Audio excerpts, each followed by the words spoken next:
Welcome back to another episode of Casa de Confidence. Um, if anything you should know about me is that you are always going to hear what's on my mind because that's been maybe a gift or a fault of mine is that I will always tell you what I'm thinking. And tonight, something happened. And it's one of these things that just kind of throws you and it adds to the pile of crap that is happening in your life. And it's interesting how we may have things going on in our life and people may not know and may not care, but sometimes the actions we take unwillingly have, a consequence and a chain of events is set out. Um, I am choosing to see the gift in this because there was something great that came off of tonight's circumstances. Without further ado, I will tell you that tonight someone called me an anti-Semite.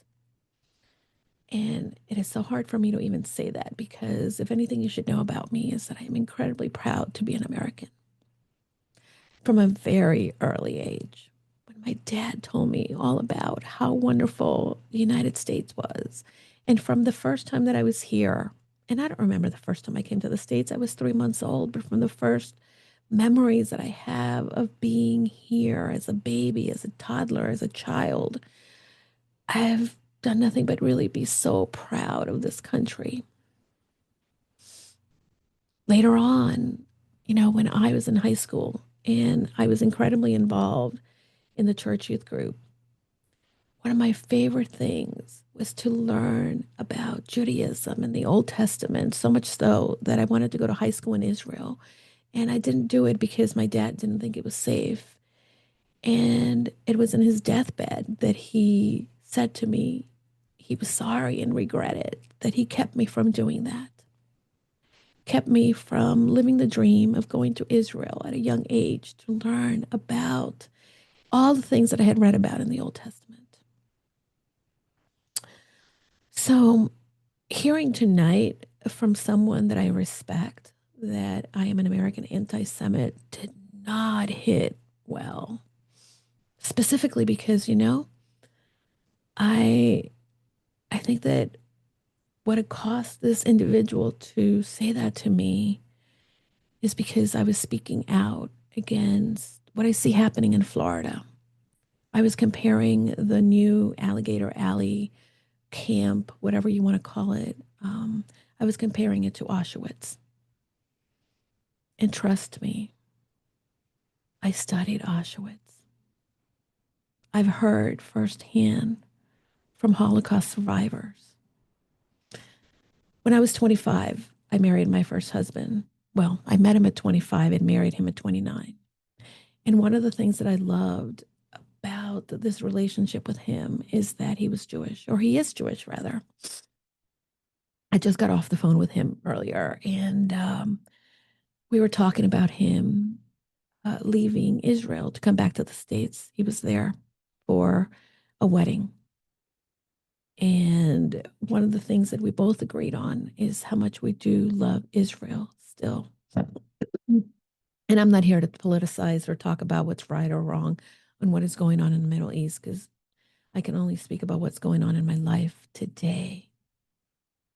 And what is going on in my life is that I see families that are suffering, and my heart is compassionate against seeing people suffer, no matter where they are.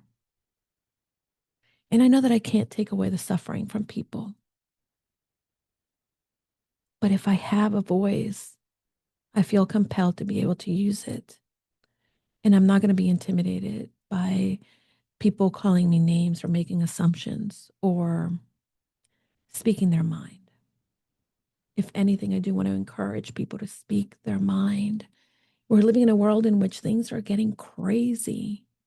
And perhaps the craziness of this world is getting to you. And I am not going to tell you, you should be meditating more or, self caring more because I am not the self care coach and I am not the meditation coach. I am only the person who is going to live by example. And if you ask me what I'm doing to help myself with my mental well being, I will tell you. But for the most part, as a business coach, I am also going to run my business and I'm going to do so in a way in which I am going to stand on the promise that I am going to be me and I am going to speak out over the things that I know are hurting others. And the work that I continue to do will be work that will be there to support those that cannot be helped, but need the support, whether it be from my business or from the organizations that I support. So today, in speaking about all this, I wanted to share something that I wrote. And I included it in my book for so many different reasons, but mainly because when I was writing my book, I knew that there were so many incredible individuals that have impacted my life in such deep and meaningful ways that there is no way that I cannot allow anyone to not know them because their legacy is incredible. The individuals that I talk about in my book are people that stood for what they believed, people who were compassionate, loving, and caring, and believed in making an impact in the world.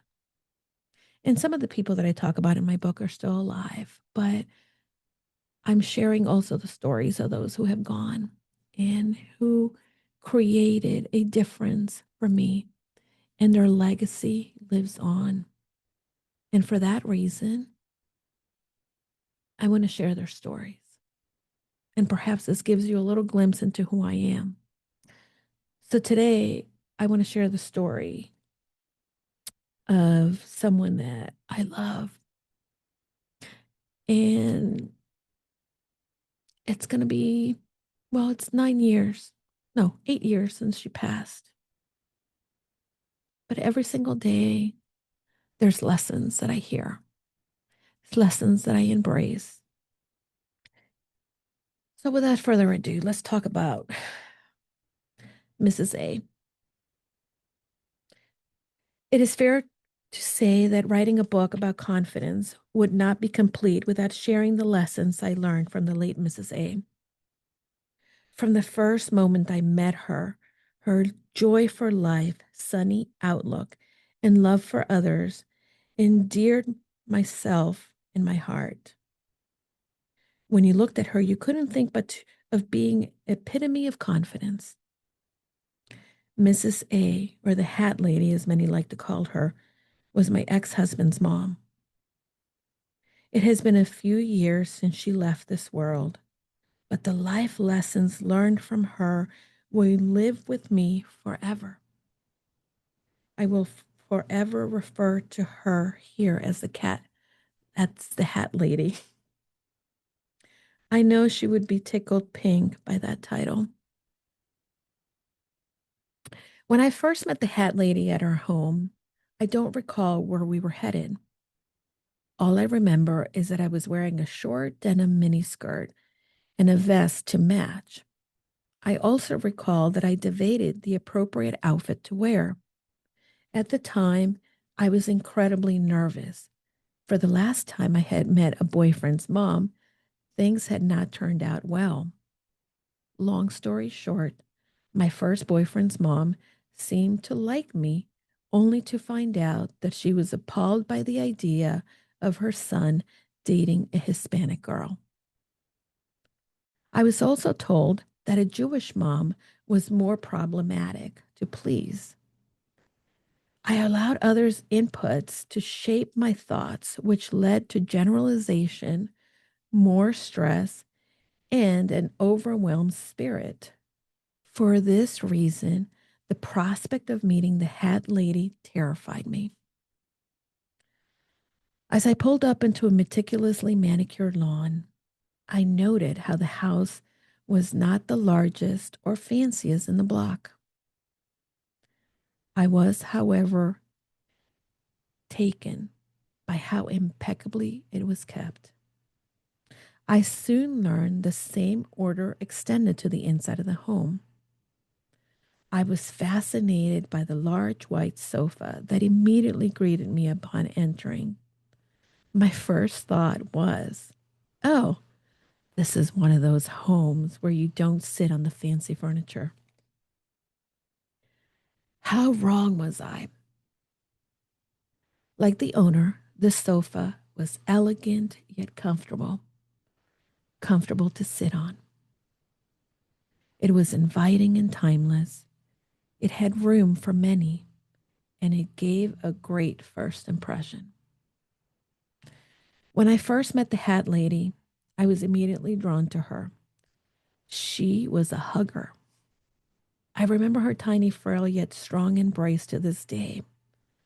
The day she came into my life, I had just turned 25. The last time we spoke was a few months before she passed. I was 46 and had been divorced from her son for almost 6 years. Throughout the time I knew her, the lessons of confidence I gained from her are too many to fit in one chapter. Plus, she encouraged me to go back to yoga despite a terribly first impression. I'll talk about that experience more in a later chapter. The Hat Lady was born in Brooklyn, New York, but grew up in the heyday of Miami Beach. I have no doubt that she must have been the basis of the main character of the TV show The Marvelous Mrs. Maisel. No matter the occasion, she would always be found wearing the perfect outfit to be from head to toe. She also had a collection of thrift store and dollar store accessories. She loved a good bargain and was never afraid to tell you how much of a deal she found.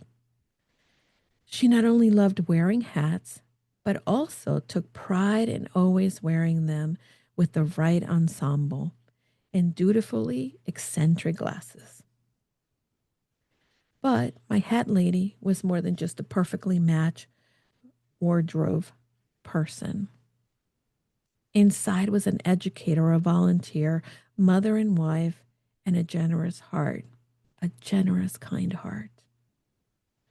Hard work and sound investments in her life afforded her a life solely dedicated to comfort, but a life in which each day she contributed to people around her. There was one time we were out during the holiday season, and an employee at a store chirped up and wished her Merry Christmas. She returned the greeting, and as I watched, she proceeded to have a conversation with the woman. And I remember during the conversation, the woman talking about her family, her children, and how she was working overtime so her family could have a good Christmas. At the end of the conversation, I noticed her slip the woman some money and told her Merry Christmas. I don't know how much money it was, but I did come to realize that this would be the first of many times that I would see her give to another person that she had only known for a fleeting moment. This imparted a lesson of generosity to 20-something me. Another lesson came from that first interaction as well. When we left the store, I asked her how she felt about people wishing her Merry Christmas. It must be upsetting when people just assume you're Christian. Is there a reason you didn't correct her? I asked. She looked at me, removed her sunglasses, and said, Julie, wishing me Merry Christmas is just her wishing me well in joy of the season. In reflection, this was a lesson of acceptance. Wishing someone well, no matter how it came, was an act of kindness. And the hat lady responded in a way that multiplied that kindness rather than snuffing it out with correcting her. Like many Jewish people, she experienced the share of prejudice that comes with being a Jew. This didn't make her bitter. On the contrary, she resolved to fight for those who didn't have a voice. She did so. She knew that her education and hard work had afforded her the privileges and opportunities that others didn't have. She didn't gain her confidence from the lack of fear, but despite the fear. Her beliefs and convictions outweighed her fears and doubts. I know that many of us love to live in the comfort of our realities. Many of us expect that the time of fighting for what is right up to someone else who is more intelligent, more courageous, or well spoken. However, taking a leap of faith to speak up, advocate, fight for social justice like the Hat Lady did is something that we can all do. Big gestures and service are important, but the mundane, perhaps inconsequential things that have most impact. The Hat Lady understood that giving to others in their time of need was the right thing to do, that brightening someone else's day was often the brightest part of that person's day, and that speaking up for those who lived in fear of doing it themselves was key. She thrust herself into discomfort for what she believed and consistently believed in. This sometimes made her the object of rude opinions and others, and even disappointing from the others she loved.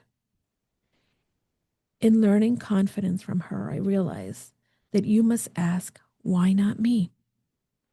Asking these questions allows you to find the courage and bright side of the circumstances. The important thing is that you consistently step out to do what your heart tells you is correct and what you know you must do. The second part of this question is how. My Hat Lady was able to give freely to those in need and to give time to organizations that needed it.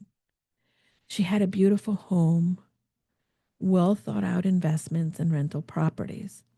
How was she able to attain this freedom to live and go give? She did so by setting goals that didn't sacrifice her values and created a plan to realize those goals. Her values were demonstrated in how she treated her tenants, valuing them over the money she got rent from rent.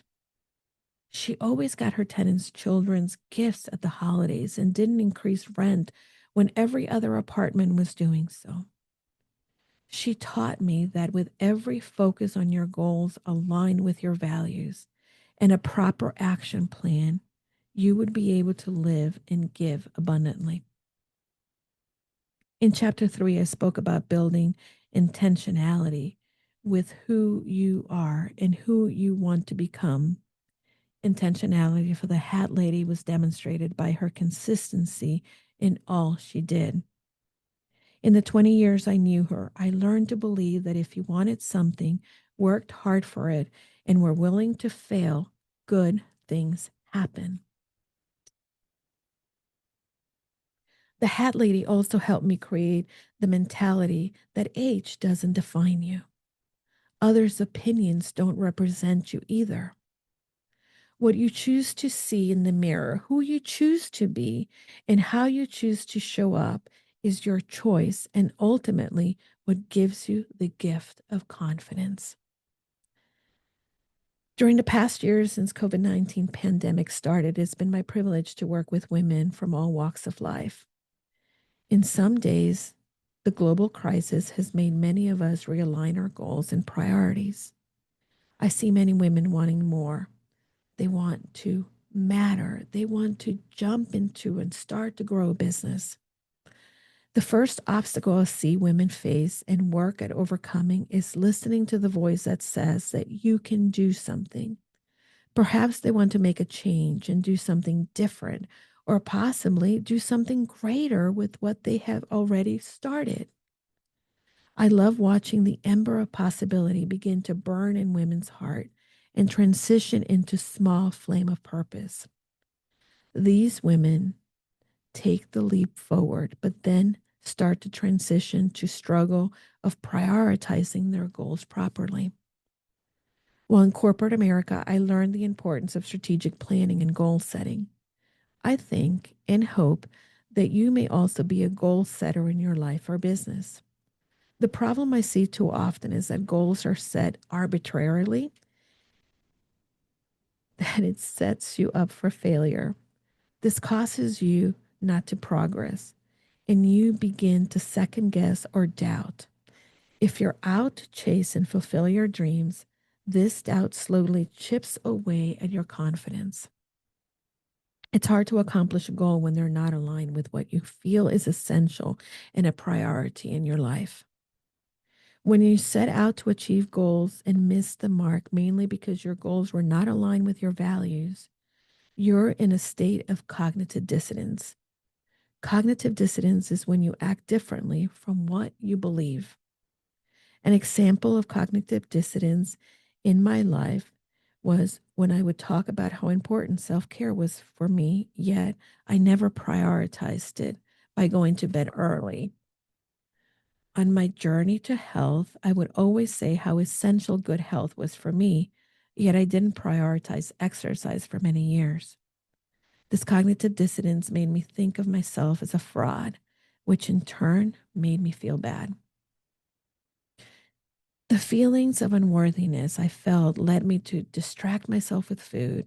I would overeat to soothe my feelings. Then I would feel unhealthy and unmotivated to exercise. Then the cycle started all over again. As time passed on my journey to health, I realized that I needed to learn what made people like the Hat Lady successful at being healthy and fit. When setting a goal, I started to see that she aligned her daily actions to include what made working toward this goal a priority. I soon noticed that it was the same thing that I did when I set out to accomplish business goals at my corporate career. For instance, if I was developing a new line of business for a new market, my daily and weekly tasks went on to support accomplishing that goal. I soon saw how this practice needed to be translated into my own entrepreneurial journey. The next step was to also teach this to my clients. Most of the time, my clients lack confidence in themselves when it comes to their business because they aren't hitting the goals they set them for themselves daily, weekly, monthly, and in some cases, yearly. Perhaps as you read or listen to this, you're realizing that your goals, you don't daily align your tasks to what you are trying to accomplish. You're not feeling a bit of a fraud. Don't sweat it. It's okay to feel a fraud sometimes. Now that you discover, you need to act to move past that feeling. It's normal to feel in a certain way, but what trips you up is to not acknowledging that you're feeling that and trying to squelch those emotions. I was coaching a new client who has been super motivated to launch her business. On the day of our conversation, she was feeling down because she had not accomplished what she'd set out to do. The problem for her was not that she didn't have goals for herself and her emerging business. The issue came from her not having specific goals. I want a website. It's a nice thought. I want to launch my website by the end of the month is better. Now, a lot of things that we do every day in life need to be adjusted. In your journey to confidence, I want you to think about the Hat Lady and know your values. The Hat Lady was driven by her values, and it led her to success in teaching, volunteering, and in her ability to give others selflessly. Take a moment to make sure your values are what drives you. Take a moment to make sure your values are something that you know. Focus on self discipline. Self discipline is a muscle that you build over time. Give yourself the grace to know that you're imperfect. Allow this knowledge to be present, and it will enable you to set goals and grow to learn them. Self discipline means that you take care of prioritizing yourself, set boundaries, and connect to the goals and dreams you have for your life. As I read this, I realize that, just like that wonderful Hat Lady, I will never be always. I won't ever be understood 100%. And that's okay. Because all that really matters is that I know what's in my heart. And it's so easy to say and hard to do, because today my heart was broken. My heart was broken, and perhaps you may think maybe I have a thin skin. And by the way, as humans, we want to be liked, we want to belong. So maybe I need to work on getting a thicker skin. And what I need to remind me of is that when I am doing what I believe is the right thing, when I am living in my values, I will get criticism. But what matters is that I live in the knowledge that I am showing up in the way that I know means to me to be true me. Not everybody needs to understand you, like you, know you, and be in your journey. And like I've said so many times in this podcast, people come into your life for a reason, a season, or a lifetime.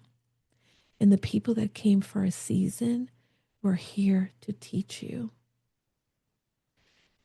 The people that came to your life for a season were the people that brought lessons to your life that maybe are lessons that you needed to really be able to review in order to get to the next level that you need to be in.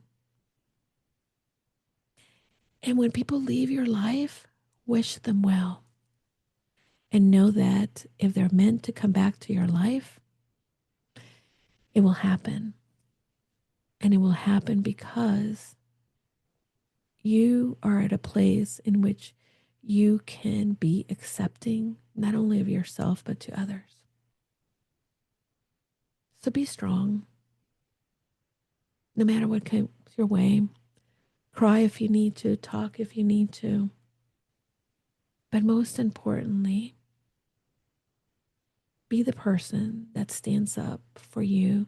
Be the person that believes in you. Be the person that acknowledges you and that stands in the firm ground that no matter what you do and whether people believe in you or accept what you do, you are just where you're meant to be. So until next time, my friends, thank you for listening.